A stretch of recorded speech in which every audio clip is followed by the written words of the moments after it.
ఈ గ్రేటర్ హైదరాబాద్కు సంబంధించిన 6 జోన్లలో 30 సర్కిళ్లలో 150 వార్డులలో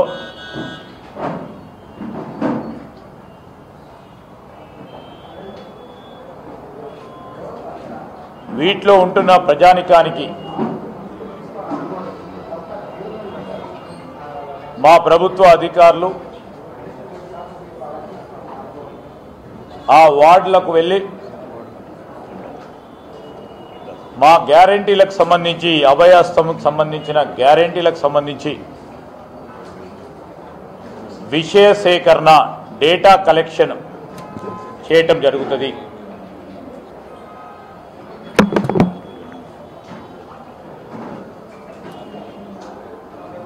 చాలా రోజుల తర్వాత ప్రజాస్వామికంగా ఇలాంటి ప్రోగ్రామ్ చేస్తా ఉన్న సందర్భంలో పెద్ద ఎత్తున ప్రజలందరూ కూడా ముందుకొచ్చి దరఖాస్తులు ఇస్తారు కనుక మరి గ్రేటర్ హైదరాబాద్కు సంబంధించిన కమిషనర్ గారు అధికారులందరూ కూడా ఈరోజు ప్రతి వార్డులో 4 లొకేషన్స్లో ఈ దరఖాస్తులు తీసుకునే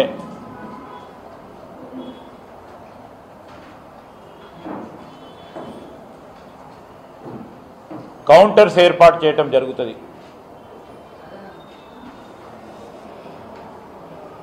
ప్రతి లొకేషన్లో దానికి సంబంధించిన ఒక టీం లీడర్ని కూడా ఇప్పటివరకే నియామకం చేశాం.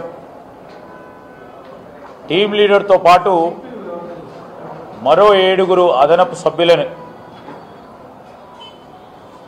వారికి అందుబాటులో ఉంచుతూ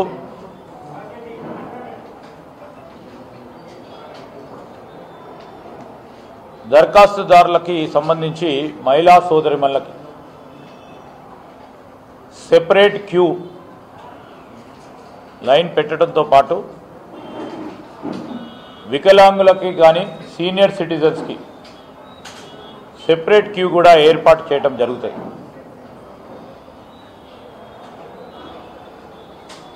ఈరోజు టీం లీడర్స్తో పాటు 7 సభ్యులతో పాటు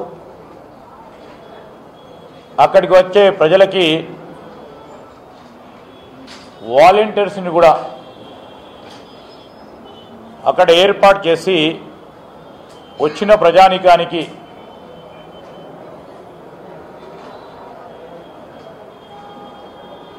సహకారం చేసే విధంగా దరఖాస్తులు ఎక్కడ ఇవ్వాలి, ఏ విధంగా ఇవ్వాలి, ఎవరైనా దరఖాస్తులు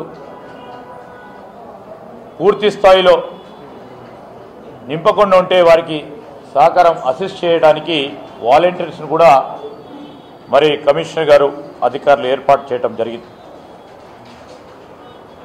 ఈరోజు అక్కడ కావాల్సిన బ్యారికేడ్స్ ఏర్పాట్లో పోలీస్ యంత్రాంగం అదేవిధంగా అధికారులు టెంట్స్ కానీ టేబుల్స్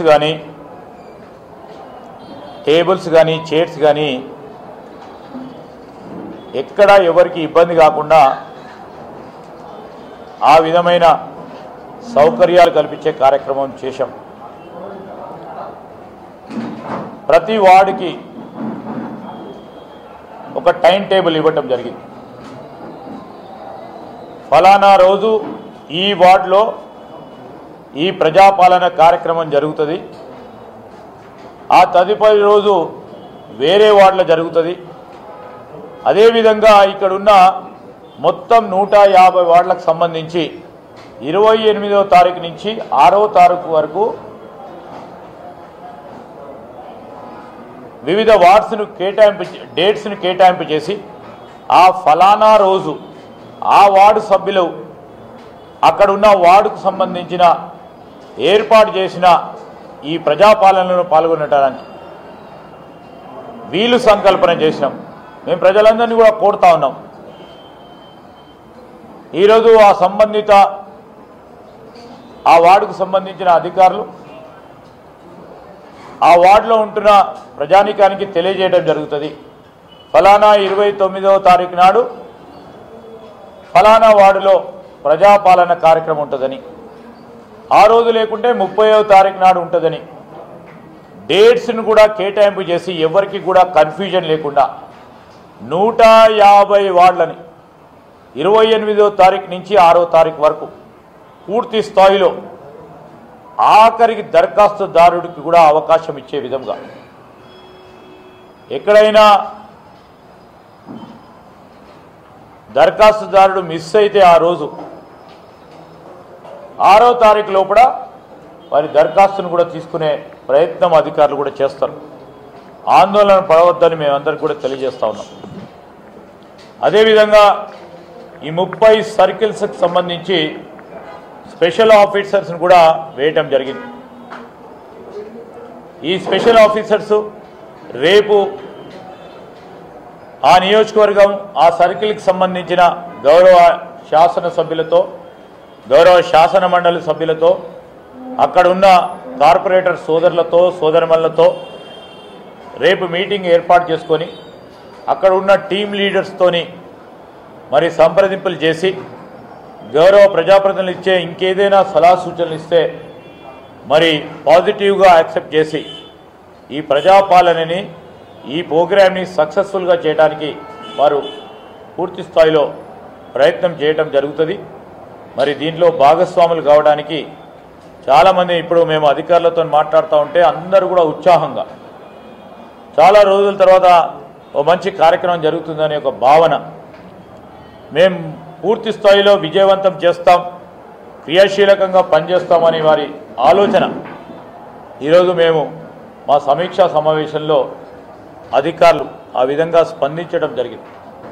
మేము ఏం చెప్తా ఉన్నామంటే ఈరోజు మేము ప్రజలను కూడా కోరేది ఒకటే, హైదరాబాదు జిల్లాకు కానీ రంగారెడ్డి జిల్లాకు సంబంధించిన ప్రజానికి కానీ ఈరోజు మా 6 గ్యారెంటీలు ఈ అభయహస్తం అనేది ప్రధాన ధ్యేయం. మేము ఇచ్చిన వాగ్దానాలు ఏవైతే ఉన్నాయో ఈ 5 సంవత్సరాల కాలయంలో తూచా తప్పకుండా అమలు చేసే కార్యక్రమం జరుగుతుంది. ఆందోళన పడవద్దు. ఆ క్రమంలోనే ఈ ప్రజాపాలన ప్రోగ్రాంలో మీ దగ్గర దరఖాస్తులు తీసుకుంటున్నాం. మీ సమాచారాన్ని మేము అన్నిటిని కూడా క్రోడీకరించి దాని తర్వాత మరి ఈ అభయస్థానికి సంబంధించిన 6 గ్యారెంటీలు అమలు చేసే ఒక కార్యాచరణ తీసుకుంటామని నేను ప్రజలందరికీ మనవి చేస్తూ ఉన్నాను. ఇది చేతల ప్రభుత్వం, మాటల ప్రభుత్వం కాదు. మేము 7వ తారీఖు నాడు ప్రభుత్వాన్ని ఏర్పాటు చేసినాం. 48 గంటలు తిరగకుండానే 6 గ్యారెంటీలో భాగమైన ఉచిత మహిళా సోదరిమణులకు రవాణా సౌకర్యాన్ని కల్పించి మా మాటను నిలబెట్టే కార్యక్రమం చేయటం ప్రజలందరూ కూడా చూశారు. రాజీవ్ ఆరోగ్యశ్రీ 5 లక్షల రూపాయల నుంచి 10 లక్షల రూపాయల వరకు పెంచి దాన్ని కూడా అమలు చేసే కార్యక్రమం చేశాం 9వ తారీఖు నుంచి. ప్రజాపాలన కార్యక్రమ భాగంలోనే ఈరోజు ముఖ్యమంత్రి రేవంత్ రెడ్డి గారు ప్రజాభవన్లో ప్రజా దర్బార్ నిర్వహిస్తూ ప్రజలకు సంబంధించిన సమస్యలను తెలుసుకునే ప్రయత్న భాగంలోనే మీరందరూ కూడా చూసినారు. ఎందుకంటే సిటీకి సంబంధించిన మా పాత్రికేయ మిత్రులు కనుక ఒక్కొక్క రోజు 5,000 10,000 మంది వచ్చి వారి వారి ఇబ్బందులను ప్రభుత్వానికి తెలియజేసే ప్రయత్నం చేస్తూ ఉన్నారంటే గత 10 సంవత్సరాల నుంచి వారికి ఒక అవుట్లెట్ లేక ఎవరికి చెప్పుకోవాలో తెలియలేని పరిస్థితిలో ఉన్న ప్రజానికానికి ఈరోజు ఒక అవకాశం. ప్రజా దర్బారు, ఈరోజు ప్రజాపాలన, మా 6 గ్యారెంటీలు అమలు చేసే ఒక ప్రయత్నం. ఈ ప్రయత్న భాగంలో నేను మీ అందరిని కూడా కోరుతా ఉన్నాను. ఈరోజు కొత్త ప్రభుత్వం, మరి ఆ ప్రభుత్వంలో మీరందరూ కూడా పాత్రికేయ మిత్రులందరూ కూడా భాగస్వాములు. మరి మీ అందరి సహకారాన్ని కూడా కోరుతా ఉన్నాం. మీరందరూ విఘ్నులు. సమాజాన్ని ఇంకో కోణం నుంచి చూస్తూ ప్రజలకు సంబంధించిన సమస్యలను ఏ ప్రభుత్వాలున్నా మీ పెన్ను ద్వారా సమస్య పరిష్కారం చేయాలని ఆలోచన చేసిన వ్యక్తులు కనుక నేను మీ అందరినీ కూడా కోరుతా ఉన్నాను, మీ అందరినీ కూడా ఆహ్వానిస్తూ ఉన్నా. ఈ ప్రజాపాలన భాగంలో మీరందరూ కూడా భాగస్వాములు కనుక మీరు సమయం పట్టి మీరు మీ మంచి ఆలోచనలు, మీ అభిప్రాయాలను ఈ ప్రజాపాలన గురించి కానీ ముందుకొచ్చి మాకు తెలియజేసే ఒక ప్రయత్నం చేయండి. మేము స్వీకరిస్తాం, ఆ విధమైన ప్రయత్నం చేస్తాం. ఎందుకంటే ఇది ప్రజాపాలన కనుక ఇదెవరో ఒక్క వ్యక్తి